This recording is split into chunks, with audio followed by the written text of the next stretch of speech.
आजच्या डीजीएमओच्या बैठकीत भारत पीओके संदर्भात चर्चा करणार. पाकव्याप्त काश्मीर परत देत पाकनं दहशतवाद्यांना ताब्यात द्यावं, भारताची भूमिका. भारतीय नौदल अजूनही समुद्रात तैनात. शत्रूच्या कृतीला उत्तर देण्यासाठी नौदल पूर्णपणे सज्ज. नौदलाची जहाजं, पाणबुड्या, लढाऊ विमानं समुद्रात तैनात. दहशतवादाचा खात्मा करणं ऑपरेशन सिंदूरचं लक्ष्य. 7 मे रोजी भारतानं 9 दहशतवादी तळ नष्ट केली. यात पाकिस्तानमधील 100हून अधिक दहशतवादी मारले. भारतीय लष्कराची माहिती.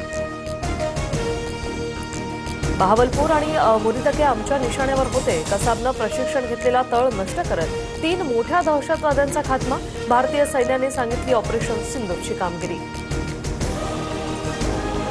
पाकिस्तानला प्रत्युत्तर म्हणून कठोर कारवाई केली. पाकिस्तानी सैन्याचे 35 ते 40 सैनिक आणि अधिकारी मारले गेले. डीजीएमओ पत्रकार परिषदेतून खुलासा. सीमा आणि नियंत्रण रेषेवर पाकिस्तानी सैन्यानं केलेल्या गोळीबारात 5 भारतीय जवान शहीद. पाककडून वारंवार शस्त्रसंधीचं उल्लंघन झालं. भारतीय लष्कराची माहिती. पाकिस्तानने पुन्हा शस्त्रसंधीचं उल्लंघन केल्यास ताकदीनं उत्तर देण्याचे आदेश. कोणत्याही कारवाईसाठी आम्ही तयार. भारतीय सैन्य दलाचा पाकला इशारा.